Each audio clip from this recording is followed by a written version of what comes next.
Today we're talking about something I think is crucial to every leader out there, and it's the quality of your questions, right? Yeah. I don't know who says it, but it's like the quality of your questions will determine the quality of your life. Like we've all heard that before, but what does that mean? And I've been around groups and different people, and just sometimes being an observer. And it's typically the people who get fed the most are the people asking the best questions or the most questions, even if you're like the annoying like pest in the room. Yeah. But it's like those are the people. It's like the squeaky wheel gets the oil, you know. And so I know I've tried to get in rooms where I'm not always the leader or the speaker because I'm trying to get better. I'm trying to grow, and I know the quality of my life is going to be based on the quality of my questions. And dude, I think you embody that more than probably anyone I've ever seen. An ability to ask a question in a certain way that not only pulls out the right answer. I think you said at the last conference that we did, the Leveled Up conference, you're like, if you ask a question and it's dumb, don't even worry about it. We'll answer it in a way that makes it sound smart. And so, dude, you got an ability to ask like the right questions the right way, but also like pull out a lot of value of the person that you're asking the question to. So talk about that for a little bit and how important it is to. Well, yeah, I mean, dude, so I thought about this because tonight we have a panel, and I wanted to position myself to allow these top lenders and realtors to really kind of provide a significant value to the audience. And so, I mean, I was like, you guys got more value to probably give than I do in that. So let me just ask the questions so I can empower you and equip you and allow you guys to share. And so it got me thinking about the power of questions. And I love this, man, because like the truth is this is one of those skills, right, that if you can build, like it'll take you to the next level without question, right? I think a lot of times if you're stuck because you're thinking the same thoughts. And the question will open up your mind to really look at a new thought, and that new thought will now give you the ability to go behave and do something differently, and all of a sudden your life is now shifted. And so like the one tip that, and I think we can take this in a couple ways because I want to be pretty practical. Like think about like the questions we ask our spouse, our kids, our team, ourselves, right? And so if we're looking at from a standpoint of like leadership, right? Like for me, getting into business at 19, dude, I didn't know what I didn't know. Like my thoughts were really just a accumulation of what I'd experienced, what I'd been exposed to, how I grew up, what my association was telling me. And so that thought pattern was never going to get me to success in the business that I needed to be successful in. And so early on, and thank God for like reading books and getting around people where they're like, hey, questions, when you ask them, doesn't make you stupid or inferior. It actually is a great test or a great sign of the fact that you want to learn, grow, and get better. Yeah. Because what I was taught, dude, was like, if the person's asking questions, it's because they don't know anything. And if they don't know anything, like, dude, that guy's an idiot, right? And like that was kind of my thought pattern, honestly, as I got into business, and I started to realize that, no, man, that's a pride and ego kind of thing. Like, I don't know what I don't know, and if I want to go to the next level, typically it's not just a practical thing, it's a mindset thing. I got to think different. And so I think questions, for one, when you step into that, you become this like lifelong learner. And so it's something that never stops. Like, dude, I'll always be asking questions. I'll give a quick story. Sam Walton, and I think I've said this before, but it's worth repeating. He owns Walmart, right? And so these Brazilian brothers, they're trying to find somebody to give them, to turn like decades into days, right? Yeah. Like how can we get a retail store started but not have to go through all the trials and tribulations and struggles and failures, and just like anybody knows, like 95+% of businesses fail. They're like, how do we like not let us become a part of that statistic? So they send all these letters. Sam Walton actually responds back to the letter. Most don't. And he's like, hey, come on in, let's meet. He drives in this beat up truck. Guy's a billionaire, right? Owns Walmart. They go to dinner, and they're having dinner. They wrap up dinner. These guys are leaving, and they realize like the whole conversation, Sam Walton was asking them questions, right? And so when he was interviewed about it, he said, I already know what I know. I want to know what they know. And you would sit back and say, well, they're talking about retail store. Like, you're the expert here. Right. Like, what are you talking about? But he knew that these guys are younger guys. They've already kind of done some research. They've got maybe a different creative vision, thought process, perspective.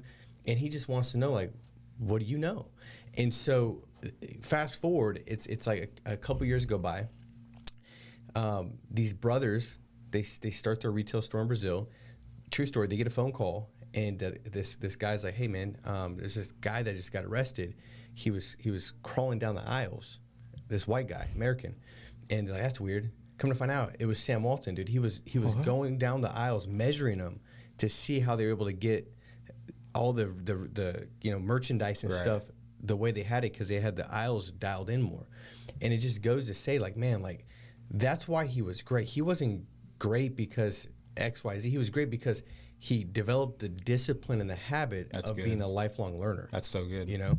I love that. I think it goes to the old saying, like, you got to be more interested than interesting, right? And I think if you look at any leader, especially any high capacity leader, or even any podcaster, any great podcaster, what are they known for? Not just like going on rants and monologues. They're known for asking great questions and pulling out what they want to know in other people, and they have an ability to engage and pull out things in people that normally you wouldn't get. And so that's what Sam Walton was doing in that story. He's like, hey, you came all this way to see me, but I'm actually going to get something out of you. And I think that's what great communicators are able to do.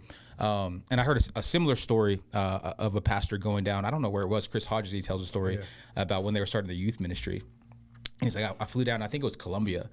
I don't know what it is about these trips down to Colombia, these white American men down to South America, but he goes down there because there was a youth movement just taking off. I think there was like 50,000 kids like in this youth ministry, so they flew down there, and his whole thing was like, I'm gonna go ask them, 100 questions on how this is actually happening, like what's going on down here. And so he said, just as a young youth pastor, I had, what time does your service start? How many leaders do you have? How do you guys stack the chairs? Like all these basic practical questions that you would think that, we need to know these things. Like if we're going to have the success that you guys are having, like these are some things that I want to know. And after he sits down with this leader of this whole movement, he's like, you're asking the wrong questions. Like you're not asking how much time we spend in prayer. You're not asking how we disciple these kids. You're not asking how we have relationship with them outside of the church. Like you're asking all the wrong questions. And it just goes to show, like, you don't know what you don't know. Mm-hmm. Like you got to get around other people who are at a different level. So, and there's nothing wrong with asking basic questions, but like you're only going to know what you should be asking is if you get around people who have done it before. That makes sense? Yeah. And so I just know for me, man, whenever I'm in a room of leaders, like I want to be the quietest sometimes, and I just want to listen and learn and observe how other people are engaging. And then as I see the successful people, how they're asking questions and getting to know and getting the right information, then I try to emulate and copy that. Does that make sense? Yeah. And so, I don't know, man. Go ahead. Dude, I was going to say, I think for one, dude, I don't want nobody to miss this. Like, this is a big deal. Like, I remember hearing this, I can't remember where I heard it from, but they said, like, I think it was Max was like, dude, I never want to be in front of somebody that has something to give me a value and not have questions to ask. Yeah.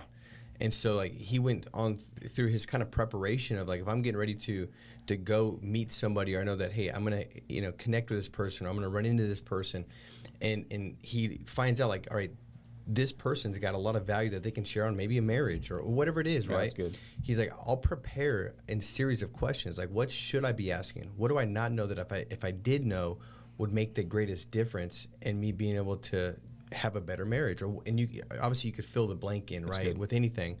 But that practice, I remember being 21 years old hearing that and thinking, like, man, that's so smart. Yeah. Because, like, it'd be like sitting next to, in high school, man, I didn't study a lot, right? But I'd find the cute girl that knew all the answers. And she didn't have to be cute, but that'd been an added qualifier if she was. But if she knew the answers, I would sit next to her and I'd just say, hey, can you move your arm so I could see it, right? And most of the time, they knew what I was like, okay, and they let me cheat. And it's like, dude, that saved me hours of studying, right? And it's the same thing with, like, life, except if you get caught, you don't, go to detention. You actually didn't make a difference. And so, but, like, I'm always looking for, and there's seasons of my life where sometimes I'll lose it, where it's like I'm in front of somebody and I'll find myself like, dude, I don't have enough questions, or maybe I'll have one or two, and the conversation stops because I didn't prepare and have the right amount of questions, that's right? Good. And you can kind of see, like what you said, Brand, a lot of times is like, you can tell by the fruit of somebody's life. Like, so if I'm looking at their marriage, their marriage probably isn't perfect. None of it is. But I'm like, man, they seem like they got a good marriage. They've been married for 62 years. Yeah. Like, probably like, hey, what's been the secret sauce for you guys? Like, how did you get through some of your valley moments? Like, what were some things that, really kind of you believe were certain disciplines or traditions that you guys have done that's allowed that relationship to stay alive like that? And for one, it also makes a person feel very valued. And if you're somebody that understands that the easiest, quickest, best way to get forward to your next level is to find somebody that's already crossed that path, wouldn't you want that person really like cheering for you and wanting to sow into you and wanting to pour an energy and time into you? The answer is yes. Yeah. And the reality is it's like a twofold thing. You get the question asked and you get a great answer that gives you a different thought, that now gives you a different experience to go out there and have, but you also get somebody that says, I like this person. Yeah. Because the reality is, like, Brand, my guess is like when you're talking to somebody about faith and God and helping them, with struggles and how, you probably feel pretty good when they're asking questions about that specifically, because you've got the ability, being a pastor, to pour into them and help them with that, right? So, I mean, it's funny you say that, because I was thinking about that as you're talking. I wish more people would ask me questions. Like there's I mean, I'm in front of 1,000 people every week, and you'd be surprised the amount of people who don't ask me anything. And I don't know what your experience is like in that situation as well, but like I was trying to think, why don't people ask questions? Like, I'm right here, like I'm available, or in any setting. Like, what's holding us back from going and asking questions of people who are in front of us? Because I think you nailed it, man. There is something about, like, if someone comes up to me, and I'm not saying there's not, but it's not as many as you would think. When they do come up to me, there's something in me that wants to pour into them and give them what they're looking for and be a blessing to their life, because that's how I get blessed, right? You get blessed by being a blessing. Yeah. And man, I don't know if it's like an insecurity. I don't know if it's like, I don't know what to say. I don't know if it's I don't want to bother you. I think it's a combination of all that. But I know for me, as I've grown in my leadership development, like every event or meeting or place I'm going to, like my mindset going in is like, hey, what am I going in to receive? Like, what am I going to extract from because I don't want to go in there and just get a warm and fuzzy or get a feeling or get a temporary motivation, because I've been around long enough to know that those things fade, right? And so it's not only about the feeling or the moment, but it's about the connection with the people. And the only way you'll be able to do that is by engaging with them and asking some good quality questions.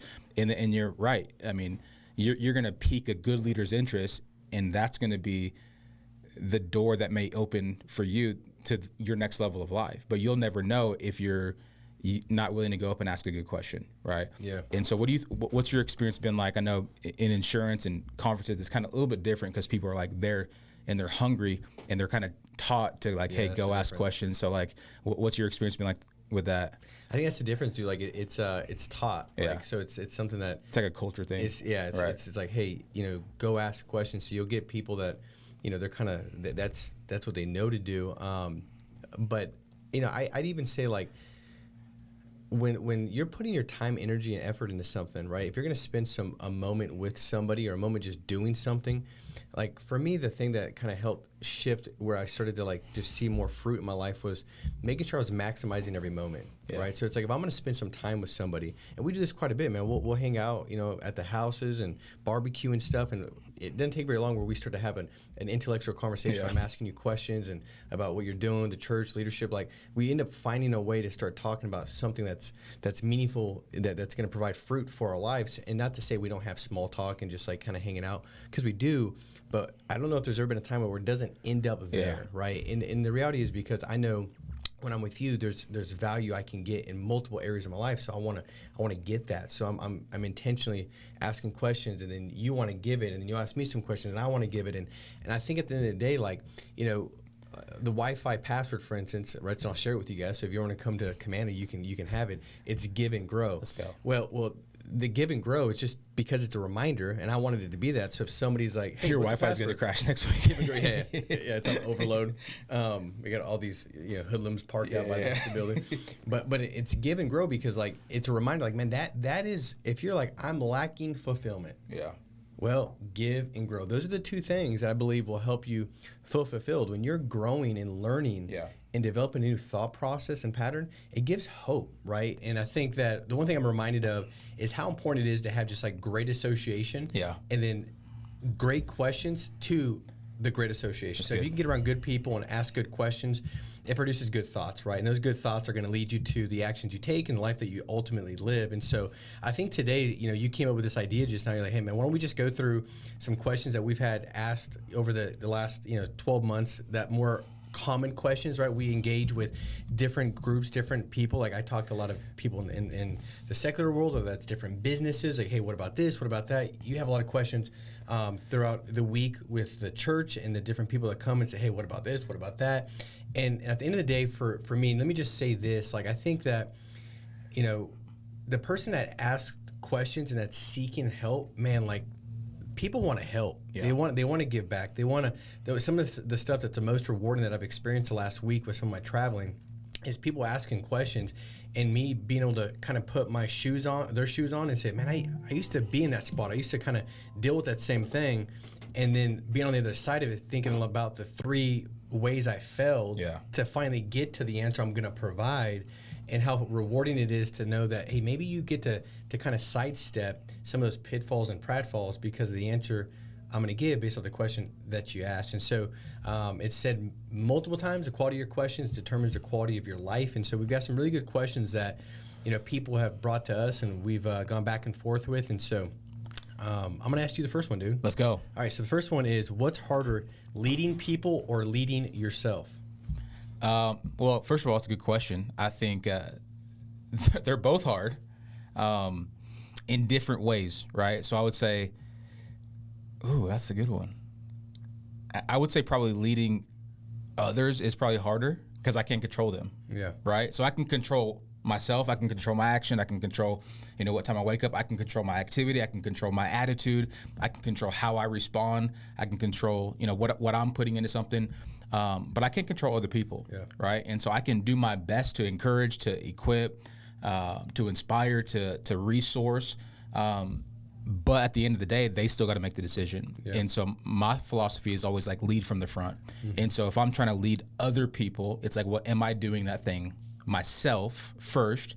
And I found in my experience, if I'm willing to do the thing that I'm asking other people to do, well, then it makes leading them all the better, right? Because they see me in the fight with them, that they see me going through the struggle, if you will, with them. Therefore, they can follow my footsteps. And so for me, I would say it's much harder to lead people than to lead myself because of the uncontrollable. But at the same time, man, it is hard to lead yourself sometimes as well too, because like there's two sides to you. Like there's a side that knows what to do, and then there's the other default side to us that's just like, well, I don't feel like doing that. I don't want to do that. And so there's this competing voice in your head, at least for me, that's back and forth all the time. So you got to overcome the lie, the accuser, the voice, the default setting, and do the thing that you know you're supposed to do. And that's difficult as well. Yeah. And so I think just like your confidence grows when you keep the promises that you make to yourself, right? Mm-hmm. And so when you actually do the thing that you said you were going to do, well, then leading yourself becomes that much easier. And then as you lead others, you're speaking from a place of authority, of conviction, of passion, because, man, you've done it first yourself. It is not coming from a place of, well, I'm just saying this but never done this. That makes sense? Yeah, dude, 100%. And so... so good, dude. It got me thinking about... and I think I said this a couple weeks ago on a podcast, but it's worth, like, revisiting. This story of Gandhi, like, this mom goes and she's like, hey, can you tell my kid to stop eating sugar? And he's like, okay, come back in 3 days. She brings the kid back in 3 days. He's like, can you tell my kid to stop eating sugar? He's like, all right, stop eating sugar. She's like, why did you tell me that 3 days ago? Like, right. He's like, well, because I had to stop eating sugar. That's good. And it really kind of goes to what you're talking about. Yeah. Like, and dude, I see that in you though too. Because let me, as you're saying that, I'm thinking like of impactful people. You can tell when somebody's delivering a message, delivering a talk, speaking from stage, having one-on-one conversations. You can kind of tell. You can really tell if they're living it, right? They're just. Yeah. If you're one thing I realized when I started, speaking and communicating on different stage and platforms, I wanted to always make sure that I was doing whatever I'm getting ready to communicate at the highest level. And if I wasn't, I just decided not to speak about that. Yeah. And then I'd go out there and do it so I earned the right. Meaning that this is how I would look at leadership. If I'm like, man, my team really needs to learn on back in the day, it was like taking travel trips, right?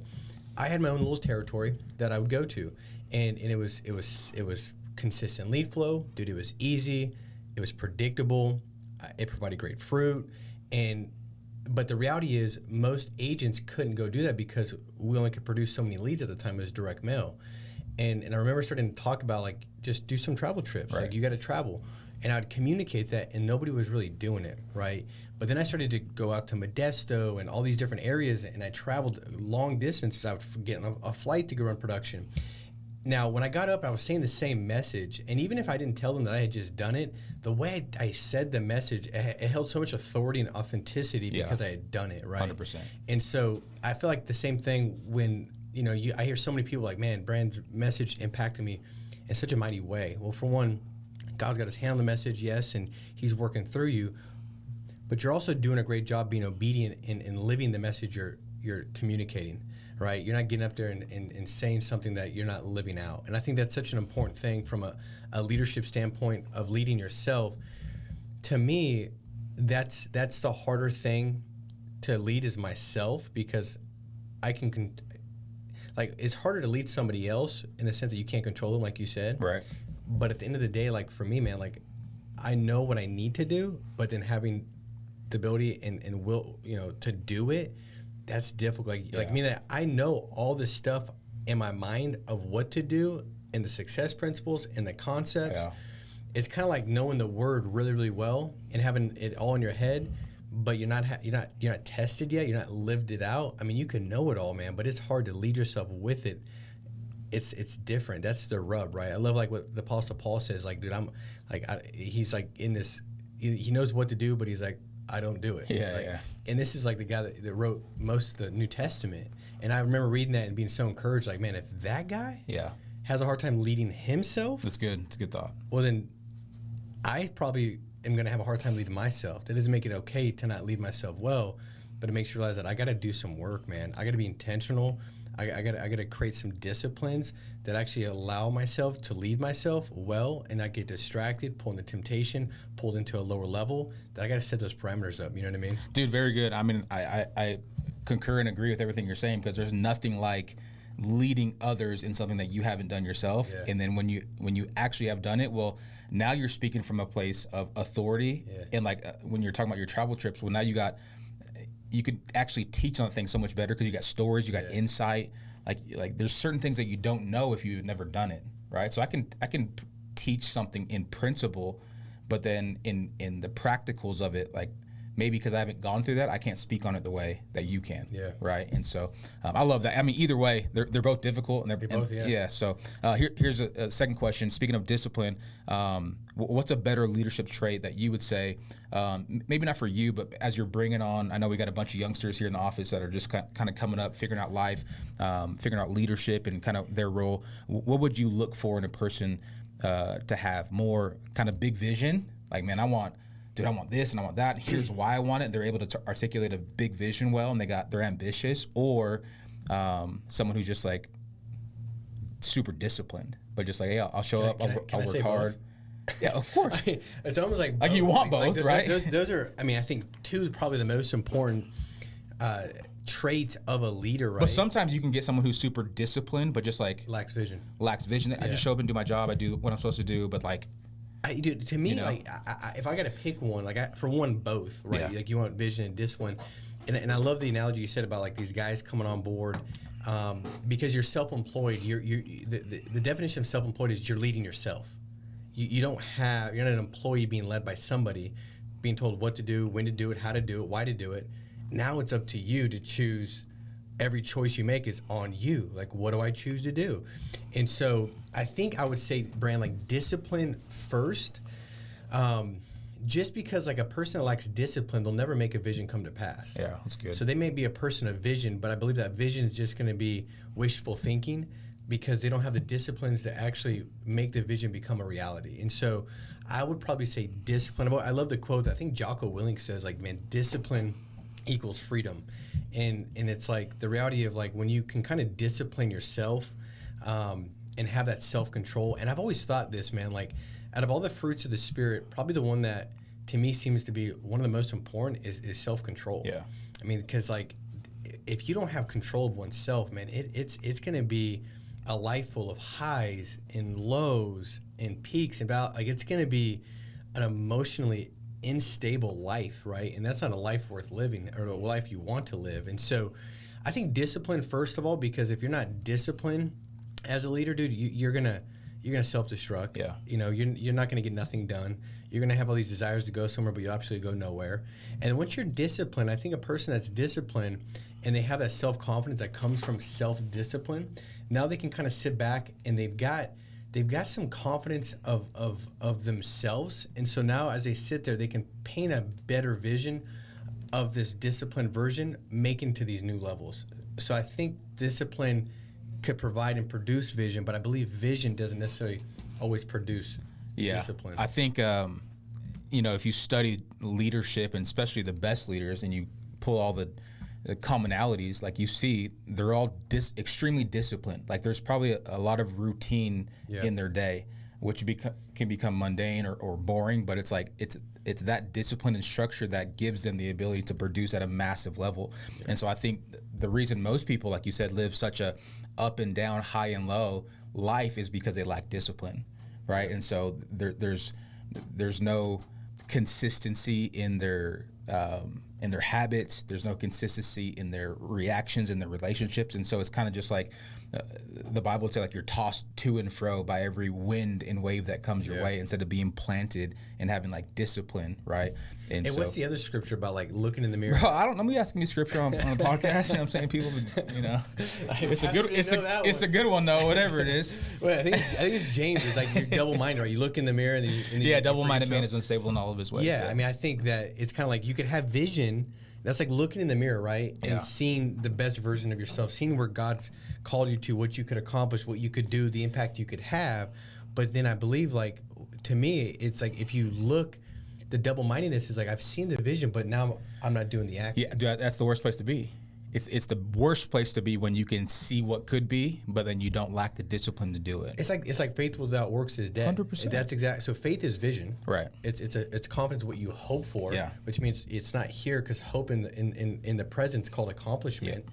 So it's what you hope for, confidence in that, but then you go take a step and the step doesn't reflect it. Yeah. Well, that's a lack of discipline. Well, so it's like I got it now. There you go. Discipline over vision. That's right. Yeah, you're better off not having the vision. Yeah, choose discipline at all, right?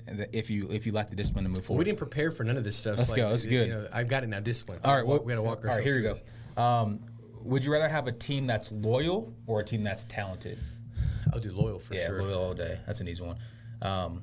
Which is harder, giving feedback or receiving it? Like for me? Yeah. I mean, I'd probably say like it's easier, I think, giving feedback. Right. Yeah. I mean, I think like that could be tough both ways, right? It depends on who you're getting it from and who you're giving it to. Yeah. I think that's kind of the condition. Yeah, like, I'm thinking about like sometimes I'll get like emails from church or like people coming up to me and like giving feedback. I'm like, listen, Sally, I appreciate your feedback, but like I don't. Pastor, you should not have wore that hat on Sunday. Yeah. So I guess I mean you're right. It depends on who's giving it to you. Yeah, like if you're giving me feedback doing stuff, like I'm going to listen. I respect you. Right.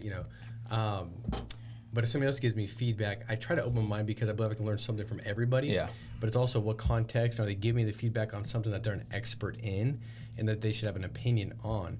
Like, I had a conversation with somebody a while back, and they're like, you should ask this person and this person how they feel about this and that. And it was just something going on in the business. And I said, dude, with all due respect, I don't care what their opinion is. Yeah. Like, unless they're crushing it and they're killing it in the thing that they're actually criticizing, they don't have an opinion. Right. And they might have it, but it's not what I want to hear. Right. And so I guess if they were to give me feedback, it'd be very hard to receive it. For sure.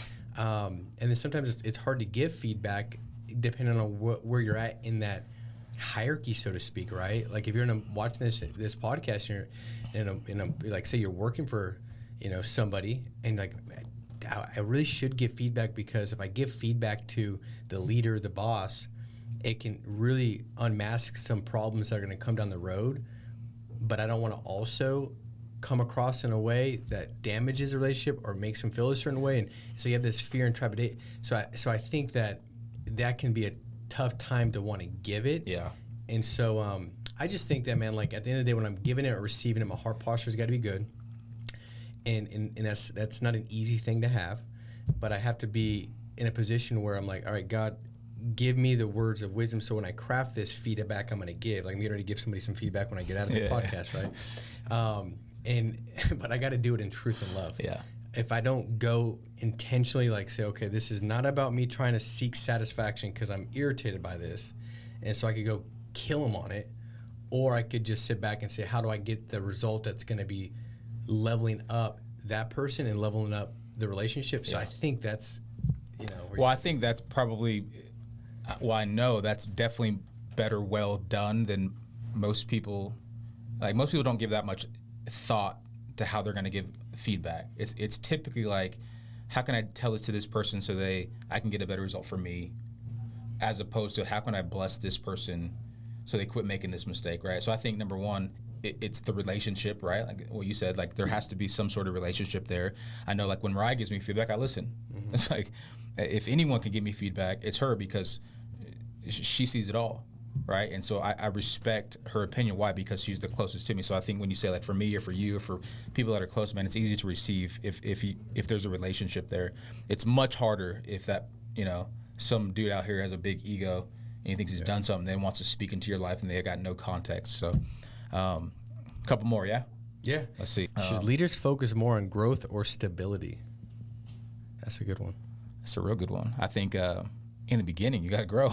Yeah. Like I ain't trying to be stably at zero, Like I remember when we first started the church, it was good to have 20 people there, but I wasn't trying to stay there, right? And so I think it can't always be a place of just constant growth, because you do have to like, you got to grow. Like there's growth and there's plateaus and there's growth for a reason. Like, and I think that as you grow and you steward the thing that's growing well, then God gives you lessons and new vision and new resource and new people for the next area of growth. And so stability is great. I think when you get something to a place of, man, like right now, our church is growing, but I'm almost like, all right, Lord, give us a couple weeks of just like. Let me ask you this. So could you grow and it be a bad thing because for that sure of what's grown has not been stewarded well? Well, yes, but that may not be the only reason. It could just be like because you've outgrown your systems, or you've outgrown your own level of leadership. You've outgrown your building. Like you've just outgrown your capacity, and it's actually a burden now and not a blessing because you didn't get the systems done right. And that doesn't mean you did anything wrong. It could just be like, man, our marketing was so dang good that now we got all these new leads and we got me and you in here trying to call them. So now you got to stabilize the growth. So you got to stabilize it because you almost got to like turn off the faucet of like leads coming in or whatever it is, because you got to get some stability and structure and systems and back end. If not, you'll ruin the blessing that's coming in. That's good. Right. So I think any organization or church or whatever it is that's growing, praise God that it's growing, but like you don't want it to grow to a place where you can't manage it. Right. And so it's like, when I think about the church, man, we grew from 0 to 50 real quick, and then it's like 50 to 200. So there's always like these incremental growths, and it's always like planned growth, right? And I mean, that's at least how I want it. I mean, I know initially when you have nothing, you're like, just let it grow, and I'll deal with it later. And there's like, I think that's probably the right way to look at it. Yeah. But I think as you've done it for a while, you want both. I think that's great, dude. I think you said it perfectly well. As you're speaking, I'm tying things in my mind together. It's kind of like in the beginning when you're looking for stability, you're overcomplicating things that probably don't need to be stable, or areas where you don't need to stabilize, and you only uncover that once you start to grow. Yeah. Like when you start to do something, you're like, oh, I thought that was important, right, to have X, Y, Z in line. It's like, no, dude, that wasn't important at all. Yeah. And that only became evident when you actually grew, when you actually had some results and some progress. And then there's been times in my business where I've grown so much and I'm just focused on that. I don't realize that, man, there's stuff falling apart, 100%. the foundation's cracking. And until I get that fixed, the whole thing might fall, even though it looks really pretty. It looks good, but, that'd be like somebody looking really good on the outside, physically fit, but they got something internally really, really wrong. Yeah. So I love that, man. It's very good. All right, here's one for you, and maybe we'll wrap up pretty soon. What's the biggest test of a leader would you say is more important or even better for them moving forward in their business? Would it be, a major success, a milestone that they reach? Like, is that more of a catapulting like thing that could launch them into the next phase of life, or would it be a failure, like hard lessons learned, things that they've gone through that hurt? Like, what's a better kind of, because both can be both, like, obviously one doesn't feel good in the moment, but it could also be something that gives you a newer vision or a better strength that you didn't have before. And we talked about this for, when you went through your Job season last couple of years. It's like we were joking, but we were being serious. Like, dude, there's nothing that's going to be able to like mess you up moving forward. Yeah. Like, it's like from this moment forward, like, get out of your way. You know what I mean? So what would you say is a yeah, I mean, I think both, dude. That's another one. It's like really kind of, it depends on the person as far as the biggest test of a leader. Depends on the leader, because I think I've seen success be the greatest test for somebody, and I've seen failure be the greatest test for somebody. I've seen people, kind of be okay and be leading their life, and then they have success, and they read their own press clippings, and that draws kind of a wedge between them and God, and they become their own kind of God, and they stop stewarding other areas of their life. It's kind of like the whole level of life concept is specific to maybe a person like that. Like, you've really reached great success maybe as an entrepreneur in business, but then that great success has caused you to lead your family wrong, or lead your relationships outside of that wrong. And so I think I've seen success kill people, dude. And sometimes people, the other part of success being a great test is some people are scared to take movement because they're scared of getting success and not knowing how to manage it, hold it, handle it, and then getting it and losing it. Yeah. So there's a lot of things tied to that. Right. But then failure also is a great test. It's kind of like Mike Tyson says, like, you can say all you want to say and you look tough until you get punched in the face, right? Right. Everyone's got a plan until they get punched in the face. Everybody's got a plan. So, like, I got the biggest plan, I got the greatest vision, and wham, you get smoked. It's like, well, hey, let's see how committed you are to it. And so I think failure a lot of times will test commitment. And then I think commitment is probably one of the greatest things you have to actually find a high level of leadership and success in whatever you're leading. You've got to have commitment to it. And so that's what I'd say. I think both are very important with determining a test of your leadership. Well, I'm just saying, Lord, if you want to test me, send success my way. We'll figure out that test, Lord. And the last one, I think we'll wrap here. If you had to sum up leadership in one word, I think I got my word. I think I probably know what you're going to say too, but leadership in one word for you, what would it be? Leadership in one word? Yeah. I would say influence. I think, to me, leadership is influence. And so I love Maxwell says it, and I've heard him say it multiple times, and I've tried to sit back and, it's when somebody's like, hey, give a definition of success, and you've heard somebody say it really well, you're like, I kind of want to copy them because I feel like it's the right one. I think leadership is influence. And the reality is when people come to the realization that they are a leader because it is influence, and they don't stop saying, like, I'm not a leader because I'm not the boss. I'm not a leader because that's crap. Like, you have influence. Who do you influence? And the question then is, are you leading them well? Are you stewarding that well? Because all the blessings and vision that you hope for, it's on the other side of probably you stewarding what you got in front of you well now, so God can see your ability increase and not just give you one talent, but give you 5. That's good. I mean, I agree 100%. Leadership is influence. I would say leadership, if I had to give it one word, is service, right? Yeah. So the greatest leader, as great as John Maxwell is, he's not the greatest leader ever. The greatest leader that ever walked the earth was Jesus, and he said, I didn't come to be served, but rather I came to serve. Yeah. And so that's, obviously, John Maxwell is a man of God, and the principles come from the same place. But I would just say, and this is true in my life, as the organization gets bigger, as the business gets bigger, as your influence grows, the influence is meant to what? Influence the people you're leading. So how do you do that? By serving them, right? Good. And so the greatest leaders that I've ever been under or I've ever been around are the biggest servants, right? So they're always thinking about, how can I bless my people? How can I take care of my people? How can I influence my people to do the right things? Not for their sake, but not for the leader's sake, but for the person that they're leading sake. And so I would agree, man, wholeheartedly. Leadership is influence. Leadership is service.